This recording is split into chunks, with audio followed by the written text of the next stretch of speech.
Најавната шпица е вовед во нова епизода од емисијата 360 степени. Добро вечер. Ве поканувам во следните 50 на минути да бидете со нас, а во нив донесуваме. Додека трае тест фазата во Скопје, одлучивме да ги тестираме камерите во другите градови.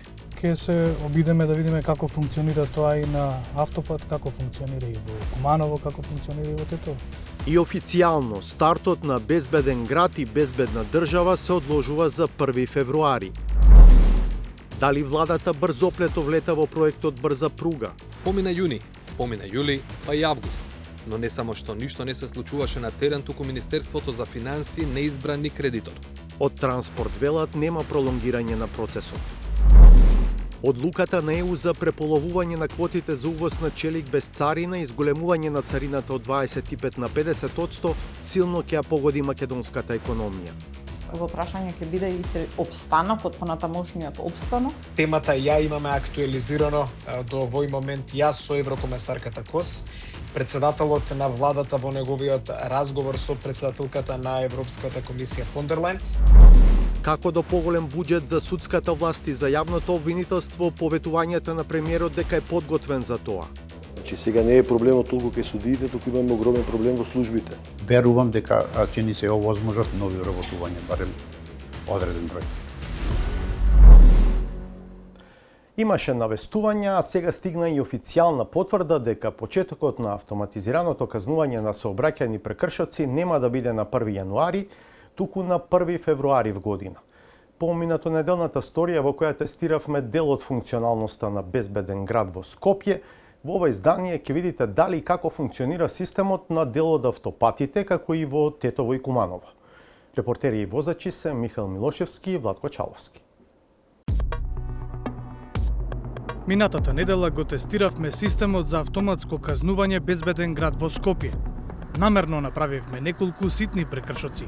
Измерена е брзина од 57 км на час на локација каде што е дозволена брзина од 50 км на час. Тоа е прекршокот. Иако добивме 2 опомени, свативме дека сите камери не можат да ги регистрираат сите прекршоци. Нашето искуството на граѓаните беше повод да упатиме повеќе прашања до Министерството за внатрешни работи, меѓу кои. Дали ќе има некаква толеранција во системот? Дали има некакви можни решенија за таа тоа? Бидејќи нели не секогаш и брзинометарот може да го темпирате екзактно на 50. Ќе се согласиме дека таа техничка отстапка, техничка грешка, дозволива грешка или како и да сакате наречете ја, е различна во различни држави. Некаде ќе се соочиме дека е 3 км на час фиксно, некаде дека е 5, некаде дека е 7, некаде оди со проценти 3% до 100 км брзина, некоја фиксна над 100 км и слично. Повторувам, одлуката се уште не е донесена, меѓутоа ќе се донесе и ќе биде на обостран интерес. Додека трае тест фазата во Скопје, одлучивме да ги тестираме камерите во другите градови. Владко, видовме дека безбеден град покрај во Скопје има и во Тетово и Куманово и на коридорите 8 и 10 на автопатите. И токму после првото тестирање наше во град Скопје, ќе се обидеме да видиме како функционира тоа и на автопат, како функционира и во Куманово, како функционира и во Тетово. Првено одиме за Тетово, така? Тетово. Возејќи од центарот на Скопје кон автопатот Мајка Тереза, првото нешто што ни остави впечаток беше дека долж булеварот Илинден нема камери што мерат брзина. Така видовме и самите, а така ни покаже една од апликациите за навигација за мобилен телефон, кои предупредуваат ако возилото се приближува до камера. Се појавија неколку апликации кои што покажуваат каде има камери низ градот. Едно од нив е Waze, која што гледам дека наистина се споделува многу. Не знам од друга страна дали менува тоа нешто. Дали алудира на предпазливост, бидејќи на секаде низ Скопје има, речиси, по булеварите барем, камери. Нашиот народ е познат по тоа дека ќе се снајде во било каква ситуација, така. Дека апликацијата функционира, се уверивме уште на излезот од Скопје. Да, е горе.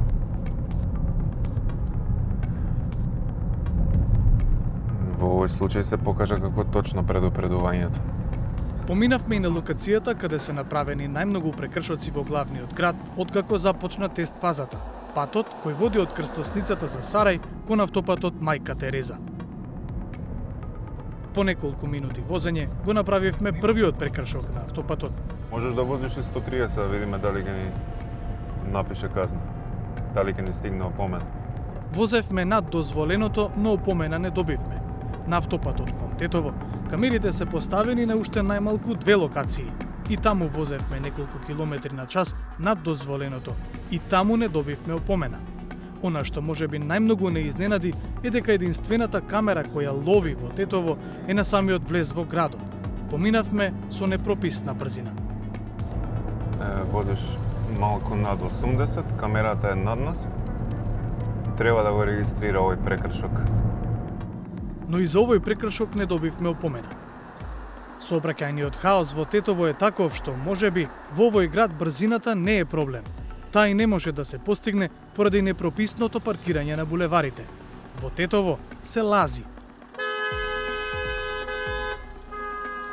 Токму овде, веројатно најголем предизвик ќе биде спроведувањето на другиот сегмент од безбеден град, специјализираните полициски возила, опремени со уреди за снимање кои ќе ловат несовесни возачи, меѓу другото и за оставање на автомобилот каде било. Во интервју за 360 степени, тоа го најави Снежана Петровиќ-Арсовска, советничка во кабинетот на министерот Панче Тошковски. Паркирањето нема да се констатира само со статичните камери, туку ќе постојат и возила со посебна опрема, која што ќе кружат низ населеното место, ќе има според свој план, задачи и ќе констатираат паркирање.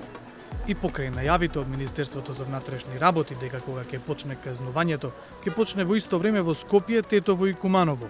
Возејќи низ градот под шара, не забележавме камери низ централното градско подрачје.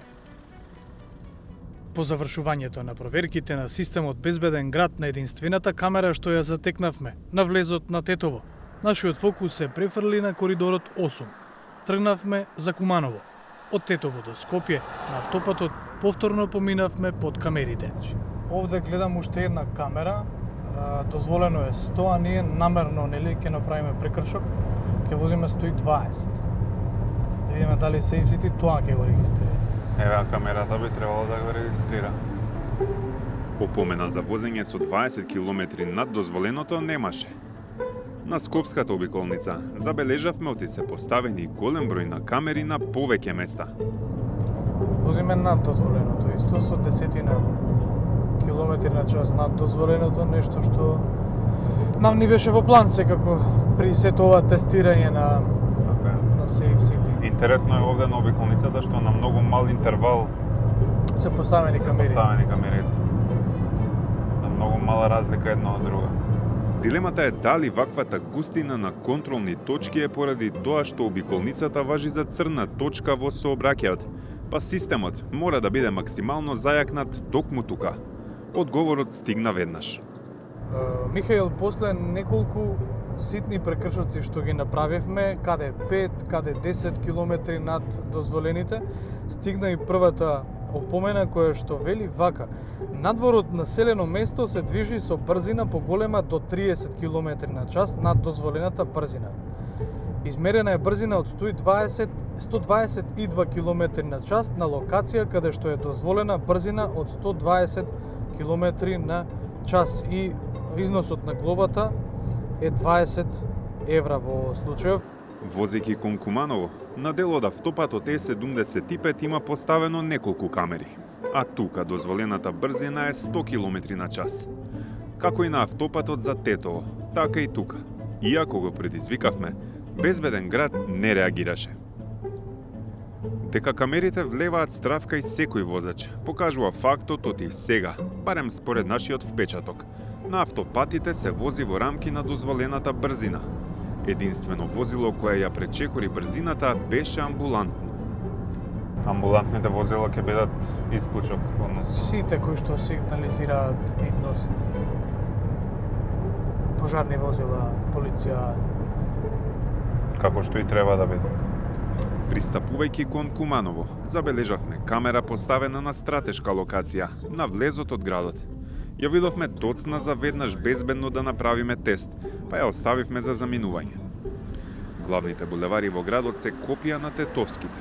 Насекаде паркирани возила со пуштени трепкачи кои го блокираат нормалното одвивање на сообраќајот. Ниту пајак службата не може да се справи со сообраќајната недисциплина. Во Куманово имавме различен пристап на проверка. Користејќи ја Waze, прво се обидовме да ги лоцираме камерите низ градот. Апликацијата ни покажа две локации каде што наводно има поставено камери. Првата во строгиот центар на градот, пред објектот на полицијата. Баш пред полицијата. Овде вели дека има камера, јас не гледам. Дополнително покажа оти камери има на булеварот Октомвриска револуција, кој води кон Свети Николе и Кумановска бања. Во овој случај, Waze беше во право. Возејќи низ градот, забележавме дека единствено на овие семафори од главните крстосници има камери од новите камери на сейфсите. Затоа ќе возиме со малку поголема брзина од пропишаната, за да видиме дали ќе не регистрира камерата. Семафорот беше исклучен, па не можевме да утврдиме дали казнува и за поминување на жолто или црвено светло. Ниту овој прекршок не беше регистриран. За да не оставиме на случајност, оти секогаш не може да и се верува на технологијата, направивме обиколка низ градот и на најпрометните булевари и во околните населби. Камери има, но не од оние кои мерат брзина или поминување на црвено светло, туку поставени пред десетина години кои се користат за други намени. На крајот од тестирањето, кога го напуштавме градот, се вративме на камерата што ја пропуштивме при влезот во Куманово. Намерно возевме со поголема брзина, сега во насока кон автопатот Е75. Реакцијата од безбедносниот систем идентична како и предходно, непостоечка.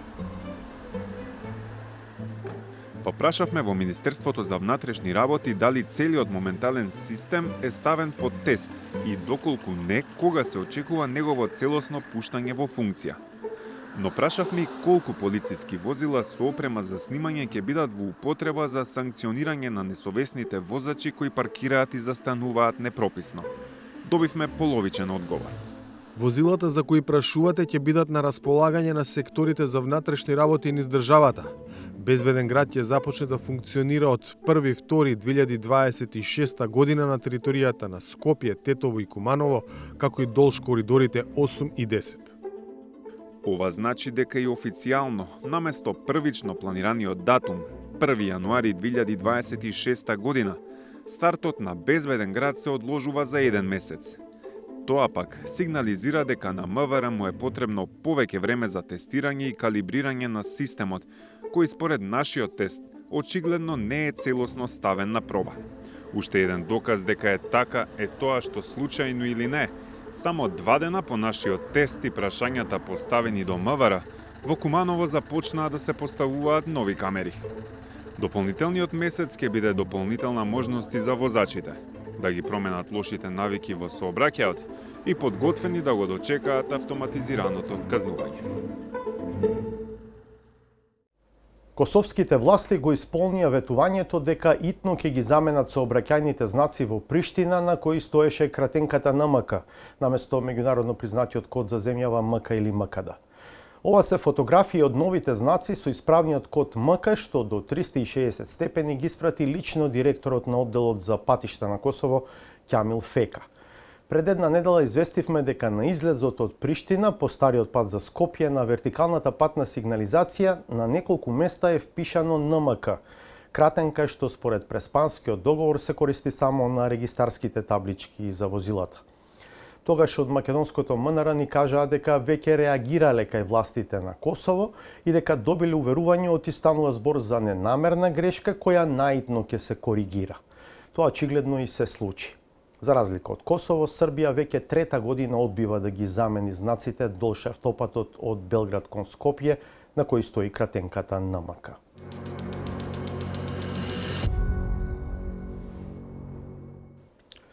Продолжуваме. Веќе требаше да го гледам изведувачот на терен како гради брза пруга од Табановце до Гевгели, ако се имаат предвид изјавите на вице-премиерот и министер за транспорт Александар Николовски од крајот на пролетта оваа година. Според последните негови изјави пак, изградбата треба да почне следното лето или есен. но и покрај ова од транспорт не се согласуваат дека има пролонгирање на проектот. Александар Димитриевски со хронологија на јавно познатите елементи за стратешкиот проект и за тоа што советуваше, а како во моментот стојат работите.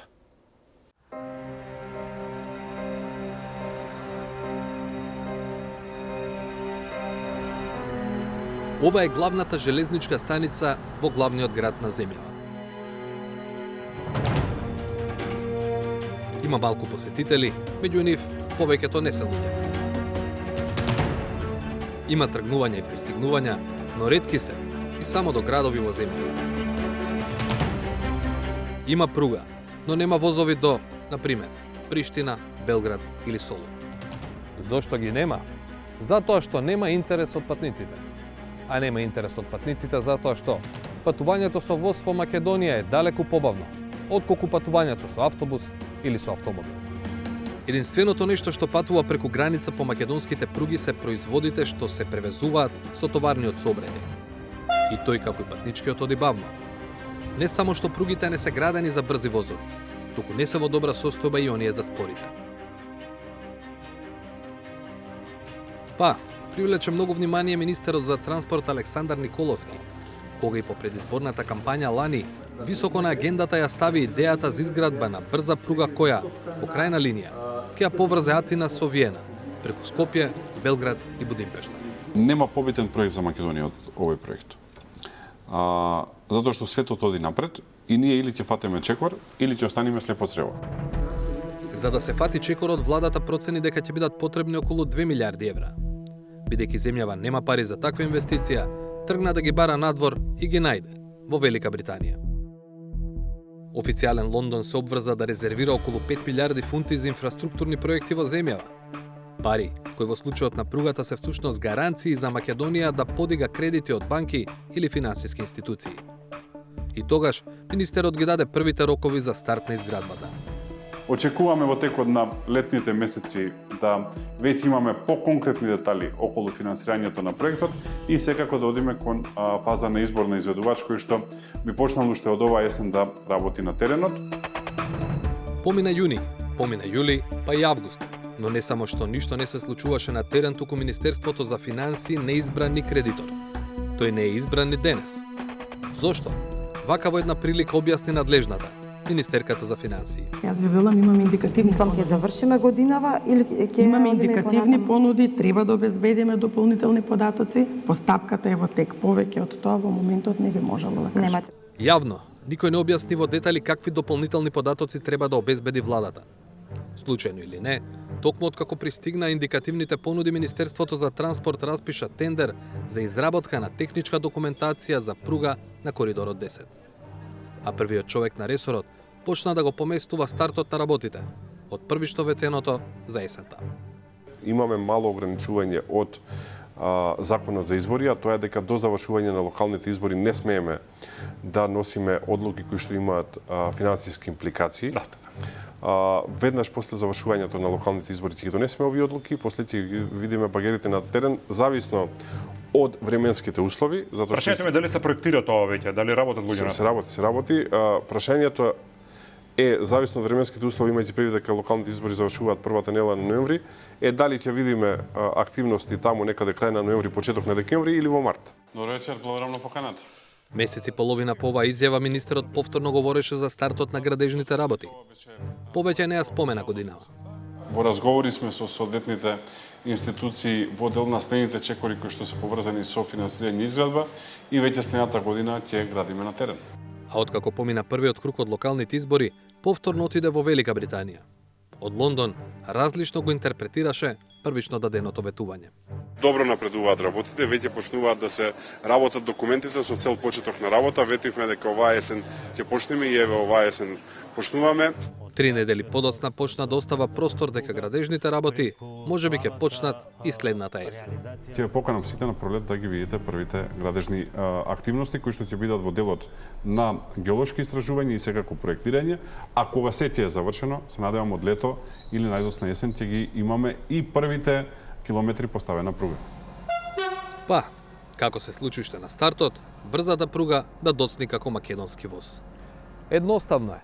Земјава немаше соодветна документација.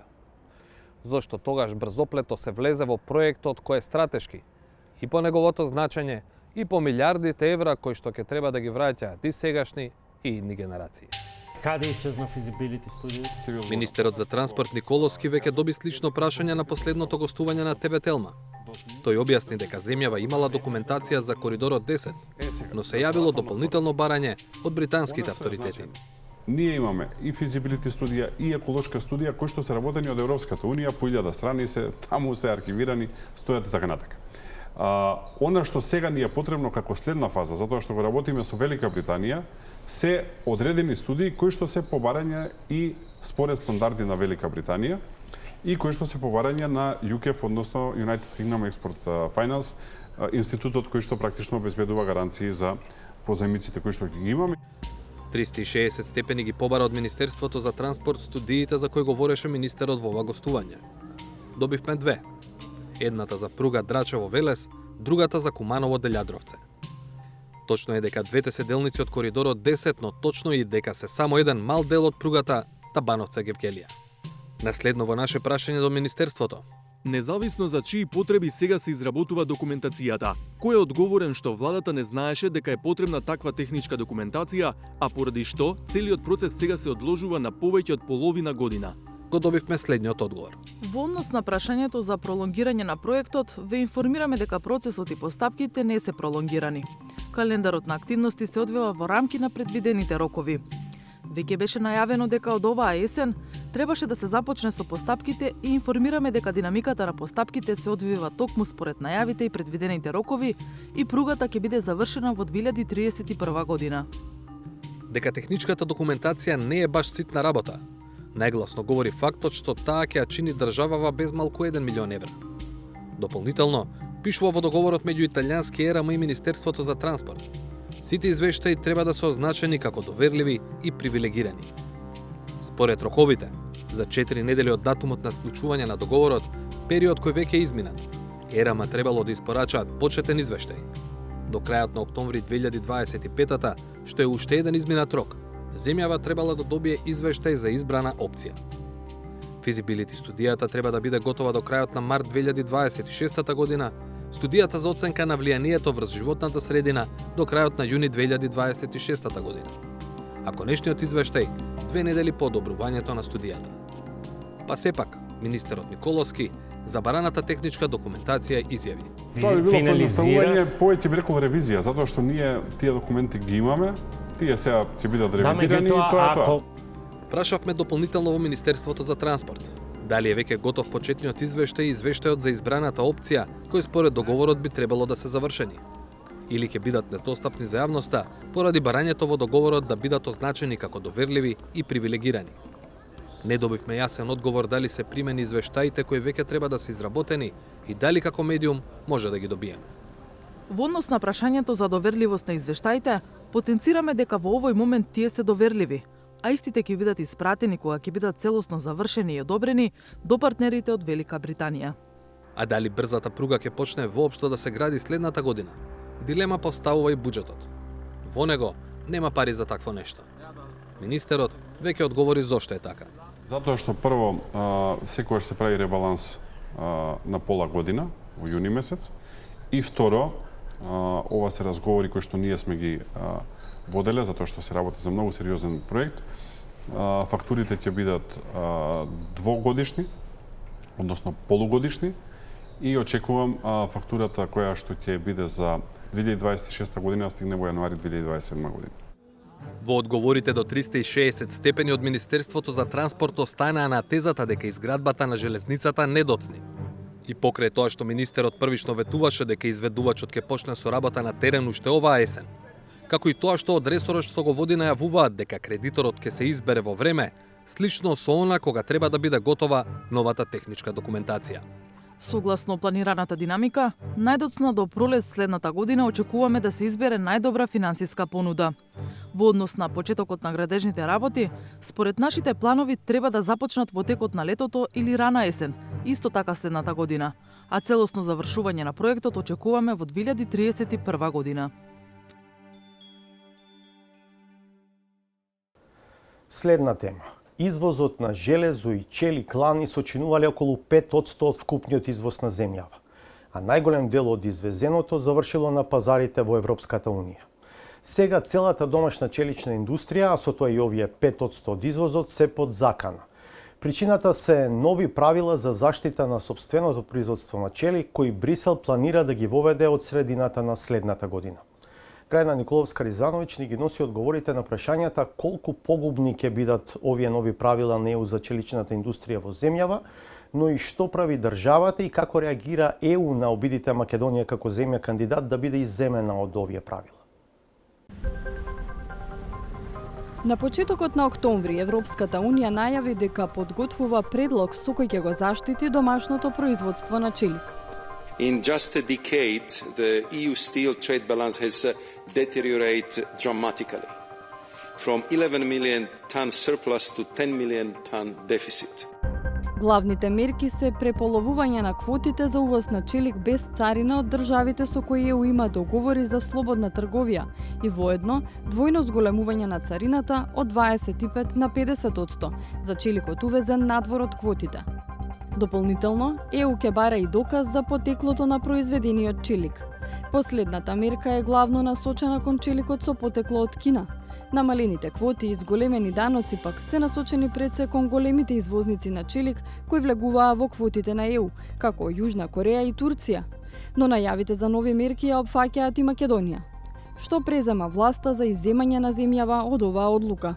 Се работи за прашање за кој што сметаме дека во некој разумен рок ќе добиеме и соодветен одговор и соодветна квота за нашата држава, за да истите правила не важат за нас. Ке преживее ли домашната челична индустрија ако Брисел го одбие барањето за олеснителни квоти или изземање од одлуката?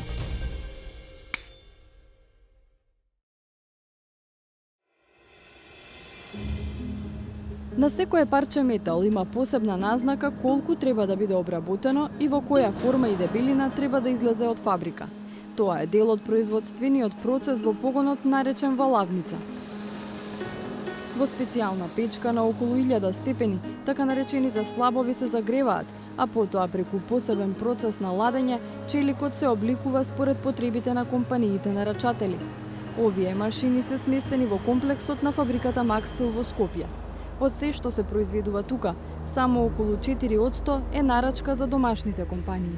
Се друго е за извоз, во најголем дел за потребите на фирми во земјите од Европската Унија.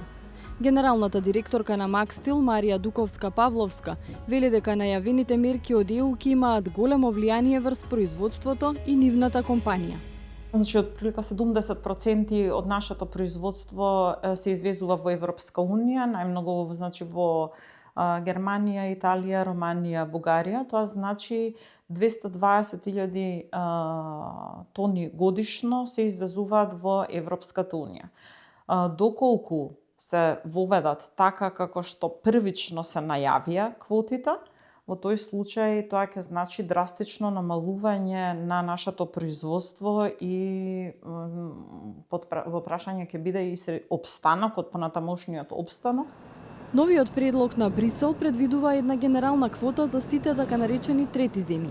Тоа значи дека производителите во земјава ќе треба да се тркаат за исто парче од колачот со далеку поголеми производители од Турција и Јужна Кореја. Дополнителна отежнителна околност е што споменатите големи извозници во ЕУ произведуваат така наречени комерцијални стандардни производи, со кои за само неколку дена можат да ја пополнат квотата. Макстил, например, е повеќе фокусиран кон специфични производи за кои е потребно повеќе време од моментот на нарачка до испорака. Еден сме од најголемите производители на топловалани лимови за бродоградба. Значи, најголеми наши купувачи се големите бродоградилишта во Европа. Што би одговарало за нас? Значи, да се врши изземање би било најдобро, нели? Меѓутоа и сегашните квоти би функционирале, би можеле да функционираме во рамките на сегашните квоти. Доколку се намалат, ќе ги завземат квотите, ќе ги искористат големите производители кои што се надвор од Европа всушност и ќе остане многу малку за нас. Затоа или останувањето на сегашните квоти или изземање на комплетно на државата, можеби и државите кои што се географски во Европа. Земјите од Западен Балкан, да речеме. Да речеме земјите од Западен, да, апсолутно, да. Досегашниот систем на квоти во себе содржаше и ограничувања. Например, дека една земја не може да испорача повеќе од 20% од утврдената квота за одреден тип на челичен производ. Тоа им даваше шанса на производителите од земјава. За колку важна гранка станува збор покажуваат податоците од Државниот завод за статистика. Во 2019 година земјава извезувала железо и челик во вредност од околу 500 милиони евра. Таа бројка пораснала до околу 670 милиони во 2021 и 2022 година, за лани да падне на 385 милиони евра. Но и ланскиот рекордно низок пласман во последниве години представува 5% од вкупната вредност на извозот од земјава. Во количини пак, во 2019 година земјава извезла 650.000 тони железо и челик. Таа бројка растела до 700.000 тони во 2021 година, за од тогаш да падне до ланските 520.000 тони. Доколку ЕУ остане на сегашниот план за нови правила, драматично ќе паднат и овие бројки. Тоа ќе влијае директно на извозот и на бруто домашниот производ, а индиректно и врз други гранки, па и генерално врз целата економија на државата. Се обративме за став во Министерството за надворешни работи и надворешна трговија. Дали и што се презема за евентуално Македонија да биде изземена од одлуката на ЕУ или да добие повластен третман. Министерот Тимчо Муцунски во изјава за 360 степени, поминато неделните средби во Брисел, вели дека прашањето е високо на агендата.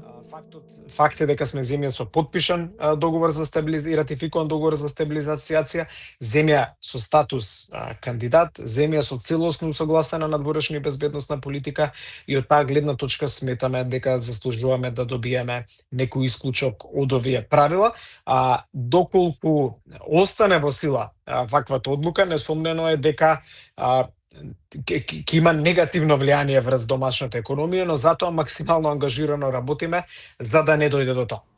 На прашањето какви се изгледите ЕУ да направи отстапки за земјава, Муцунски вели рано е да се каже. Но според него, владата прави силен притисок во Брисел и прашањето е издигнато на највисоко политичко и административно ниво. Значи, темата ја имаме актуализирано до овој момент јас со еврокомесарката Кос, председателот на владата во неговиот разговор со председателката на Европската комисија фон дер Лајен, на мојата средба со високата представничка за надворешни работи и безбедносна политика на Европската унија Каја Калас, повторно дискутиравме за ова прашање. Се работи за прашање за кое што сметаме дека во некој разумен рок ќе добиеме и соодветен одговор и соодветна квота за нашата држава, за да истите правила не важат за нас, односно да важат правилата кои што важеле за сега. Тоа е значајно прво од принципиелна гледна точка. Сме земја кандидат, но и земја со целосно усогласена надворешна и безбедносна политика со таа на Европската унија и го сметаме за несоодветно да бидеме ставено во група на земји кои што се далеку од тој стратешки пристап кон Европската унија, но пред се исто така бидејќи ваквите нови правила во суштина го нарушуваат и договорот за стабилизација и асоциација помеѓу нашата држава и помеѓу Европската унија, па некои дури велат дека одат и надвор од рамките на практиките на Светската трговска организација. 360 степени се обрати и до делегацијата на Европската унија во Скопје. Првото прашање беше дали мерките ќе важат подеднакво за сите држави што не се членки на ЕУ, вклучително и за земјите кандидатки. Оттаму ни одговорија: мерките на Европската унија во рамките на заштитните мерки за челик се однесуваат на нашите партнери извозници на челик со договор за слободна трговија, со исклучок на тие од Европската економска област. Заради појаснување, Македонија има договор за слободна трговија, но не е дел од Европската економска област. На нашето следно прашање дали земјите од Западен Балкан ќе имаат ист третман, како на пример Јужна Кореја, од делегацијата дополнуваат: Комисијата ќе разговара за последиците од нејзиниот предлог со трговските партнери. Предлогот предвидува дека договорите за слободна трговија ќе бидат фактор кој ќе биде земен предвид кога ќе се доделуваат квоти. Сепак, предлогот не предвидува дискриминација меѓу партнерите со договори за слободна трговија. На нашето последно прашање дали ЕУ остава простор за можни олеснувања кон земјите со географска блискост или водат пристапни преговори, ни одговорија. Комисијата ќе предпочита колективно решавање за глобалниот прекумерен капацитет. Унијата и државите истомисленички треба заедно да работат кон оградување на нивните економии од глобалниот прекумерен капацитет, а воедно обезбедување безбедни синџири за снабдување и зголемување на пристапот до пазарите меѓу нив. Новите правила на ЕУ за увоз на челик треба да стапат на сила на средината на 2026 година. До тогаш, барем во теорија, има шанси нешто да се смени во првичниот план на Брисел за заштита на тамошното производство на челик.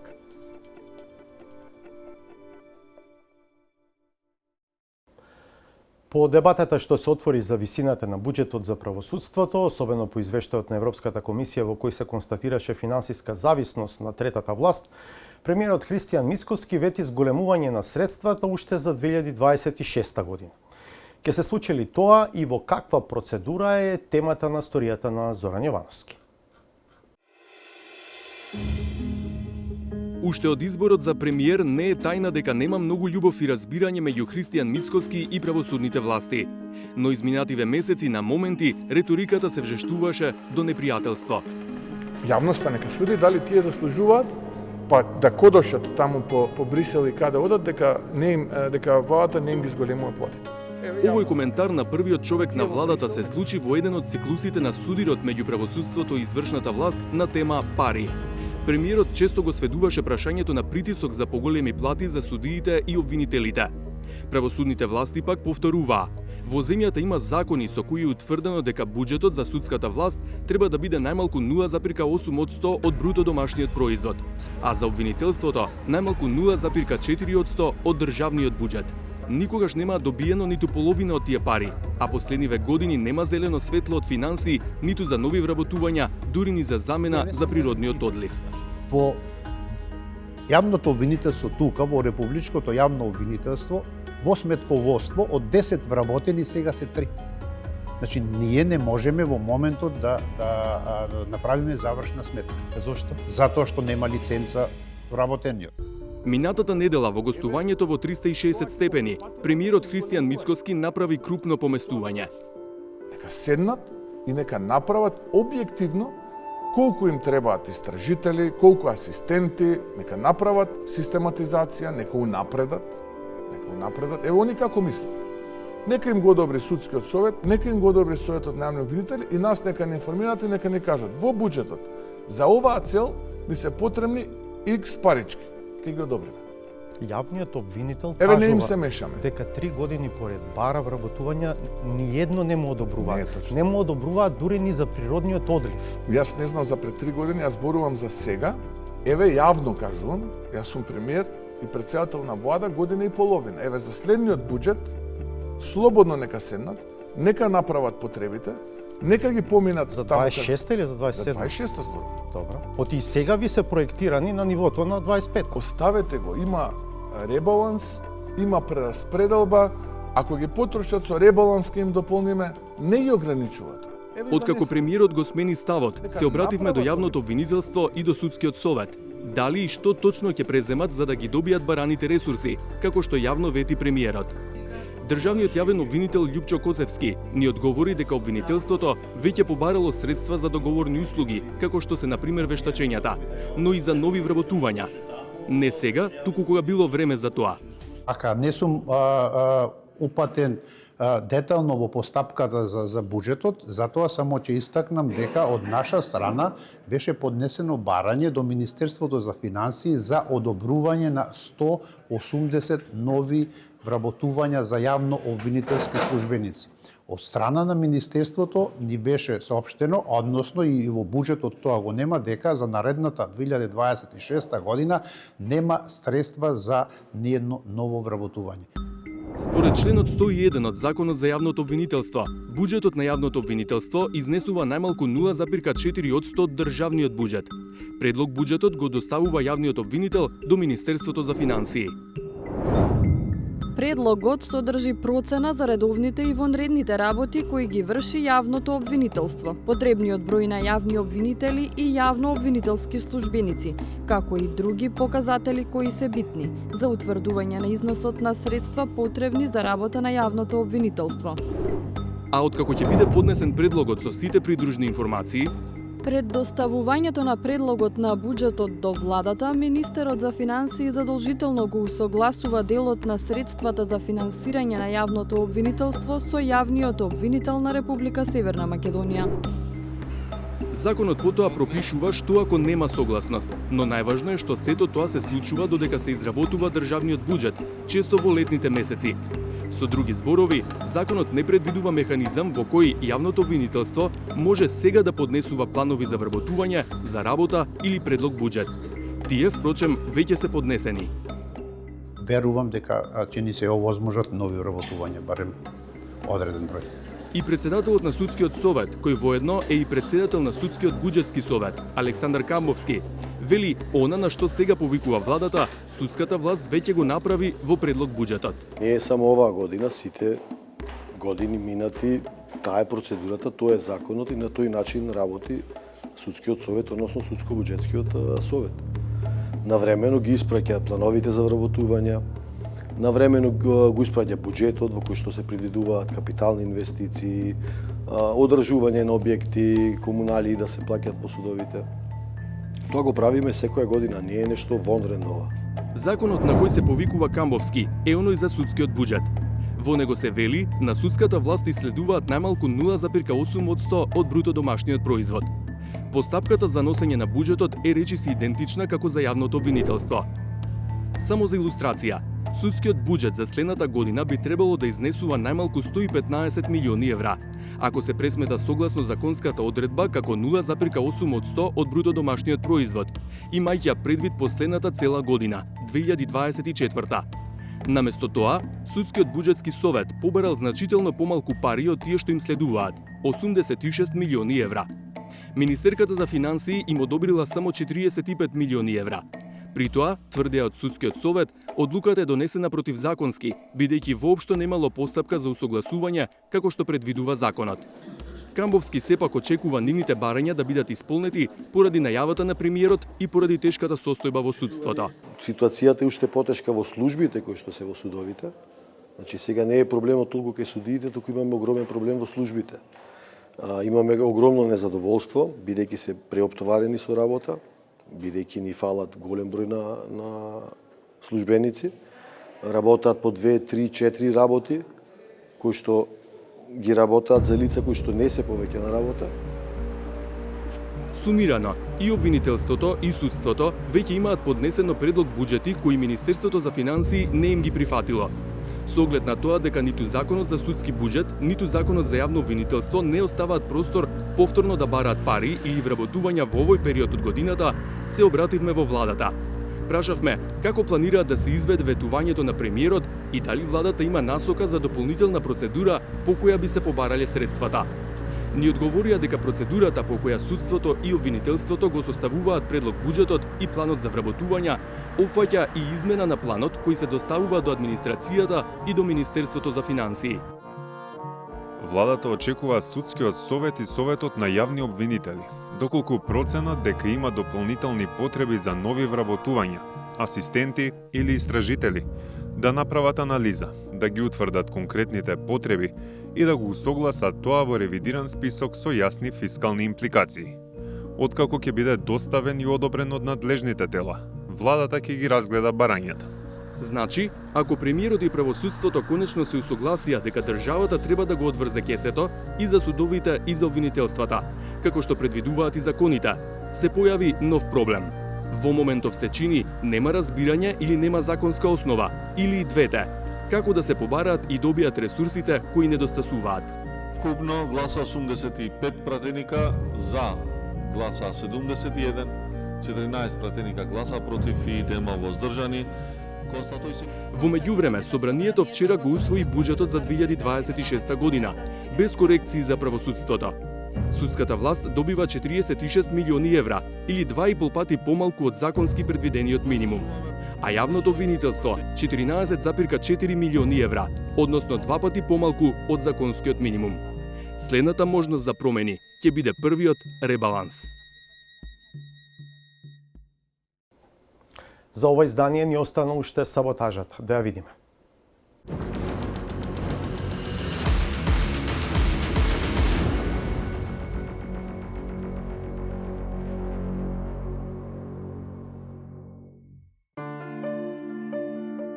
Историските факти се со променлив карактер во зависност од тоа кој како ги толкува. Особено кога се мешаат тавно и јасно, па локалните патриоти од МАК прават збрка со датумите и празникот на Југословенската, го прогласуваат за ден на Македонската република. Граѓани на општина Неготино, да ви дадам една информација, денеска е ден 29.11.2025 година, тоа е ден создавањето на Република Македонија, која е создадена уште од 43-44 година. Иако не е до крај јасно кое лето треба да се земе предвид, важно е да има нешто да се слави, но без оглед на годината, месецот или денот. Ништо не бива без тоа што е неопходно, за да се постеле асталот и да се наздрави. Без пари денеска нема ништо.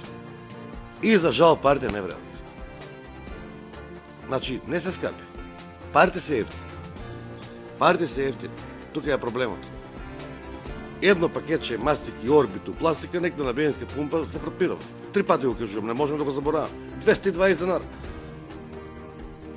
Веројатно парите не се толку скапи колку што е животот, па е сосема разбирливо што единствените профитабилни работодавачи и компании се тие што се занимаваат со неговата друга страна, докажувајќи дека битката на еднината сепак не е на страната на наталитетот.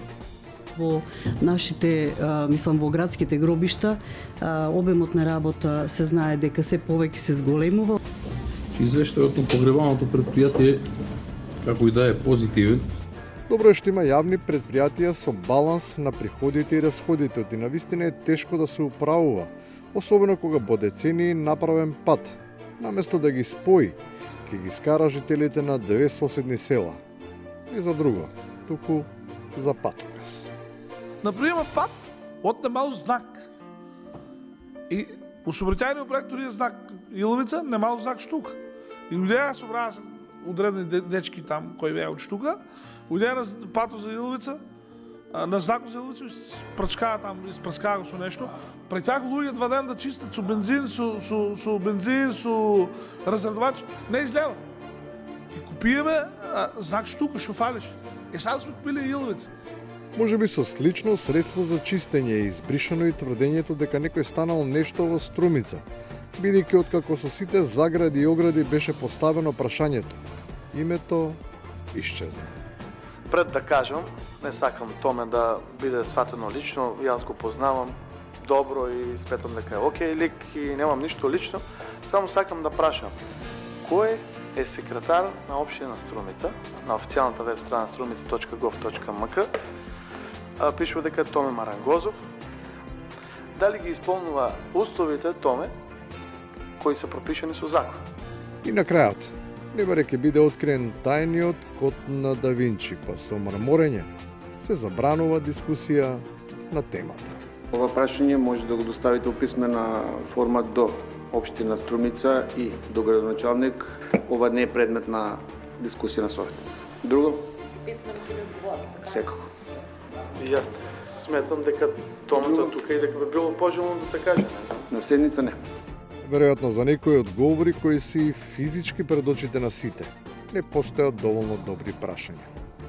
Едноставните устни одговори стануваат сложенки во писмена форма, само тогаш кога зад некој Томе, Моме или Соме се крие некоја информација која јавноста не треба да ја чуе.